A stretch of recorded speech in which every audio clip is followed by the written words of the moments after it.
Hello friends, स्वागत है आपका मेरे YouTube channel the fact show पर। क्या आपको पता है कि देवी देवताओं की तरह पूजी जाने वाली गौ माता पर क्रोधित होकर एक बार माता पार्वती ने गाय माता को श्राप दे दिया था। हिंदू धर्म में गाय को गौ माता का दर्जा प्राप्त है। माना जाता है कि जब भी आप अपनी रसोई में रोटी बनाएं तो पहली रोटी गौ माता के लिए निकालनी चाहिए। लेकिन गौ माता ने ऐसा क्या किया था कि माता पार्वती ने गौ माता को श्राप दे दिया। दरअसल एक समय की बात है, भगवान शिव और माता पार्वती समुद्र किनारे घूम रहे थे। तभी भगवान शिव के मन में माता पार्वती के साथ शरारत करने की सूझी। उन्होंने माता पार्वती से कहा, हे देवी, मुझे अचानक आवश्यक काम से जाना होगा। मैं कार्य पूर्ण करके अभी आता हूँ, तब तक आप मेरी यहाँ प्रतीक्षा करें। भगवान शिव माता पार्वती को परेशान करना चाहते थे। शिव जी की बात मानकर माता पार्वती वहीं तट पर बैठकर भगवान शिव की प्रतीक्षा करने लगी। प्रतीक्षा करते करते शाम हो गई और उस दिन तीज की तिथि थी। जब रात तक शिव जी नहीं लौटे तो माता पार्वती ने तट पर ही रेत के शिवलिंग का निर्माण किया और आसपास उपलब्ध पूजन सामग्री से रात भर शिव जी का निर्जला व्रत संपूर्ण किया। शिव जी सूक्ष्म रूप में वहीं उपस्थित थे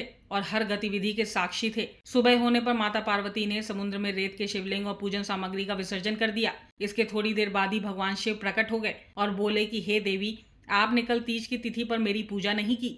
पार्वती जी ने कहा कि मैंने पूजा की है और अभी सामग्री विसर्जित की है। शिव जी अभी भी माता पार्वती के साथ और ठिठोली करना चाहते थे। उन्होंने कहा कि मुझे तो पूजा का कोई चिन्ह नहीं दिख रहा। अगर आपने पूजा की है तो प्रमाण दीजिए। माता पार्वती समझ गईं कि भगवान शिव उन्हें जानबूझकर सता रहे हैं, क्योंकि जो जगत की हर घटना का साक्षी है उसे प्रमाण की क्या आवश्यकता है। माता पार्वती भी अब इस हंसी मजाक का भरपूर आनंद ले रही थीं। शिव जी की बात सुनकर माता पार्वती ने आसपास देखा, उन्हें एक गाय खड़ी दिखाई दी। उन्होंने कहा कि ये गाय मेरी साक्षी है। जब मैं पूजा कर रही थी तो ये गाय यहाँ पर उपस्थित थी। शिव जी ने गाय से पूछा कि क्या पार्वती ने पूजा की है, तो गाय ने ना में सिर हिला दिया।